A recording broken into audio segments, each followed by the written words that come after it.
Hello there. As a doctor specializing in senior wellness, I've spent countless hours listening closely to the everyday health concerns of folks over 60. And it's interesting how often the simple daily routine of taking a shower comes up in our conversations. Not necessarily as a major problem, but as something that sometimes feels a little different now than it did years ago. Perhaps there's a touch more caution stepping over the tub edge, or maybe the skin feels drier afterward. Or sometimes, instead of feeling energized, one feels a bit tired. These subtle shifts are very common and perfectly understandable.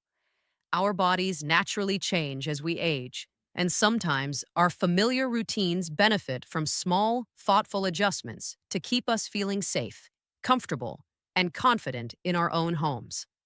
What I've learned, both from listening and from reviewing medical research on healthy aging, is that several very common shower habits might be subtly contributing to these feelings. So today, I'd like to gently explore four of those common habits. We'll look at why they might matter more now, based on what science tells us. And then, importantly, we'll talk about four simple positive swaps, easy changes you can make that can help you feel steadier, keep your skin happier, and make that daily shower a truly pleasant and safe experience again.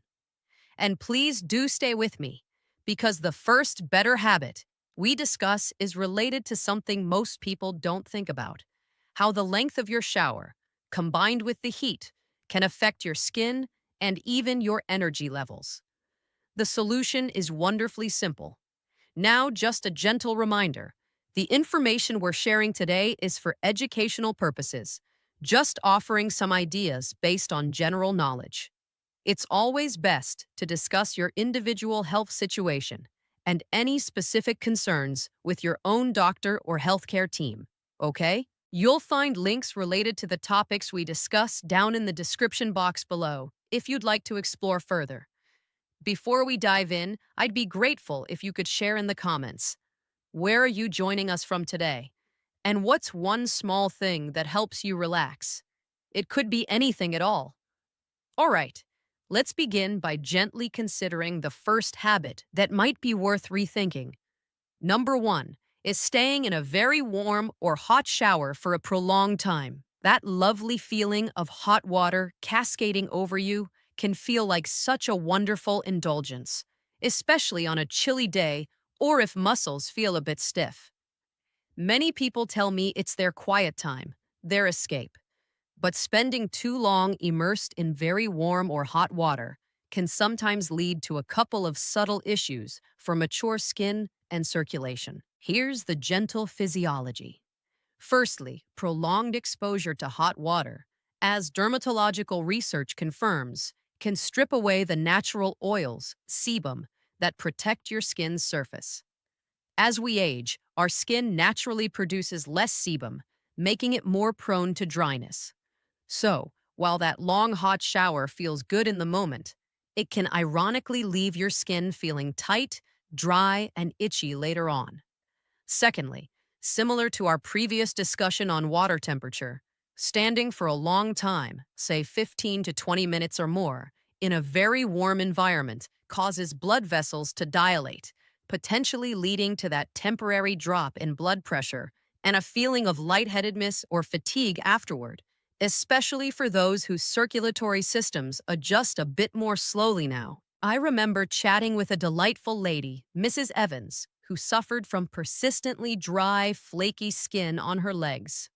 She used gentle soaps and moisturized, but the dryness persisted. When we talked about her routine, she mentioned enjoying very long hot baths or showers, sometimes up to 30 minutes, almost every day. We discussed shortening her shower time just a bit and keeping the water comfortably warm instead of hot. She was reluctant at first, as she loved that long soak, but she tried it, limiting her showers to around 10 to 15 minutes, and found her skin felt significantly less parched. Finding that balance between enjoyment and what's best for your skin and circulation is key. But how long is ideal? We'll get to some guidelines shortly. The second habit is having clutter or obstacles in the immediate shower area. This might sound like simple housekeeping, but in the context of bathroom safety, clutter can become a significant trip hazard, especially in a wet environment where your full attention needs to be on your balance. Think about what often accumulates. Perhaps extra shampoo bottles on the floor, a loofah hanging awkwardly, maybe a small stool you sometimes use but leave in the way. Even the shower curtain liner bunching up on the tub floor can create an uneven surface. Home safety assessments for seniors, often conducted by occupational therapists, consistently identify clutter reduction as a primary strategy for fall prevention. Every object on the floor or tub bottom is something you have to subconsciously navigate around while wet and potentially soapy. I was discussing bathroom safety with a patient's daughter who was helping her father, Mr. Abernathy, after a minor slip, thankfully not resulting in injury. She realized his small shower stall had become crowded with various bottles sitting on the floor because the built-in shelf was full. He had tripped slightly over one of them. It seems minor, but these are exactly the kinds of small hazards that can lead to a more serious fall. Keeping the floor space inside and immediately outside the shower completely clear is crucial. But where do you put everything you need? We'll look at some smart solutions in a bit. The third habit is using harsh antibacterial soaps for daily washing. In our efforts to stay clean and germ-free, many people reach for strong antibacterial soaps. While these have their place in certain situations, using them for full-body washing every single day might actually be counterproductive for skin health, especially as we age. Here's the gentle science. Our skin has a natural protective barrier called the acid mantle and a complex community of mostly beneficial bacteria living on it, known as the skin microbiome. This microbiome helps protect us from harmful pathogens and plays a role in skin immunity. Harsh antibacterial soaps, as studies in dermatology show, can disrupt this delicate balance. They often strip away not only dirt, but also the skin's natural protective oils, and can kill off the beneficial bacteria along with the bad. For mature skin, which may already be drier and have a slightly less robust barrier, this disruption can lead to increased dryness, irritation, sensitivity, and sometimes even make the skin more susceptible to minor infections or rashes because its natural defenses are compromised. I recall a patient, Mrs. Garcia, who developed very dry, red, and irritated skin on her arms and legs. She was meticulously clean and used a strong antibacterial bar soap twice a day, thinking it was the best way to prevent infections. We discussed the possibility that the soap itself might be too harsh. She switched to a very mild, pH-balanced, fragrance-free cleanser designed for sensitive skin. Within a couple of weeks, the redness and irritation calmed down significantly. Unless you have a specific medical reason or are washing your hands after potential contamination, a gentle cleanser is usually sufficient and much kinder to your skin's natural ecosystem. But what kind of gentle cleanser is best? That's an important question we'll address. And the fourth habit is perhaps showering when you're feeling overly tired or unwell. Sometimes we push ourselves to stick to our routine, even when we're not feeling our best. Maybe you had a poor night's sleep, or you're feeling a bit under the weather, but you decide to take that shower anyway.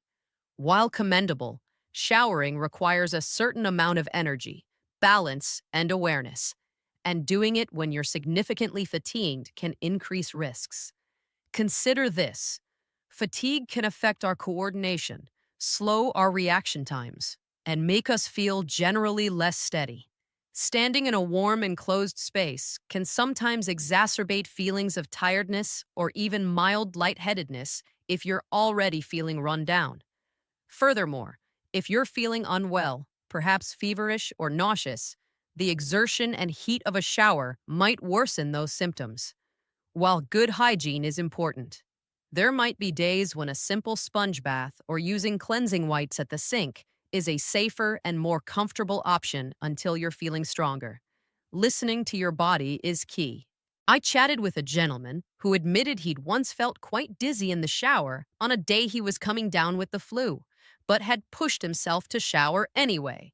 He realized afterward it probably wasn't the wisest choice. It's okay to adjust your routine based on how you feel. Sometimes, a brief wash at the sink is the safest and most sensible choice until your energy returns. So, those are four little areas: shower duration and heat, clutter, harsh soaps. And showering while very tired, that might be worth considering. Recognizing these allows us to make small shifts for greater safety and comfort. Now, if these gentle considerations are making sense to you, could you do me a small kindness and tap the like button? It helps others find this chat too.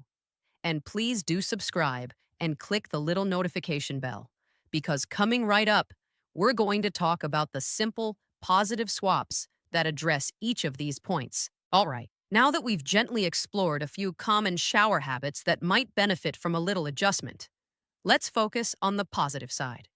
What are some simple, practical changes we can make? These are four alternative approaches, based on both common sense and what the science tells us, that can help your shower routine feel safer, more comfortable for your skin, and perhaps even more refreshing. So, the first better habit is aiming for shorter showers with comfortably warm water. We talked about how very long, very hot showers can sometimes lead to dry skin or feelings of lightheadedness. The gentle solution isn't about giving up the warmth, but about finding a lovely balance in both temperature and time. Here's the thinking: shorter showers, perhaps aiming for around 5 to 10 minutes, significantly reduce the amount of time your skin is exposed to water, which helps preserve its natural protective oils. Dermatologists often recommend this, especially for individuals with dry or sensitive skin conditions like eczema. And keeping the water comfortably warm, feeling pleasant, not stinging hot, minimizes that drastic blood vessel dilation, making it less likely you'll experience a sudden drop in blood pressure. So you get clean and relaxed, but without over-drying your skin or challenging your circulation unnecessarily. Remember Mrs. Evans, who found relief from her very dry skin by shortening her shower time? It often feels counterintuitive. More water should mean more moisture, right? But prolonged contact, especially with hot water, actually strips away the oils that keep moisture in. A shorter, warm shower is much kinder. And here's a little extra tip related to skin comfort. Applying a good moisturizer immediately after gently patting your skin dry, within just a minute or two, is absolutely key to locking in hydration. But what kind of moisturizer works best after a shower? That's a great question we can touch upon maybe in another chat. The second better habit is creating a dedicated, clutter-free shower zone. This addresses the potential trip hazards we discussed that can arise from having too many items on the shower floor or tub edge. It's about making the space where you stand and move as clear and safe as possible. Here are some simple, practical ideas. Utilize vertical space. Consider a hanging shower caddy that goes over the shower head or fits in a corner with tension rods. These keep your shampoo, conditioner, and soap off the floor and within easy reach. Look for ones with good drainage so they don't get gunky. Built-in niches or shelves. If you ever remodel, incorporating built-in shelves or niches is a fantastic way to create permanent, out-of-the-way storage. Minimize items. Do you really need 5 different bottles in the shower every day? Perhaps keep only the daily essentials inside and store less frequently used items nearby, but outside the immediate wet area. Secure the curtain and door. Make sure your shower curtain liner hangs properly inside the tub edge and isn't bunched up where you might step on it. If you have glass doors, ensure they glide smoothly and close securely. Think back to Mr. Abernathy, who tripped over bottles on the shower floor. His daughter helped him install a simple corner caddy, and instantly the floor space was clear. It seems like such a small thing, but removing those little obstacles removes a significant layer of subconscious worry and potential risk. It allows you to focus simply on showering safely.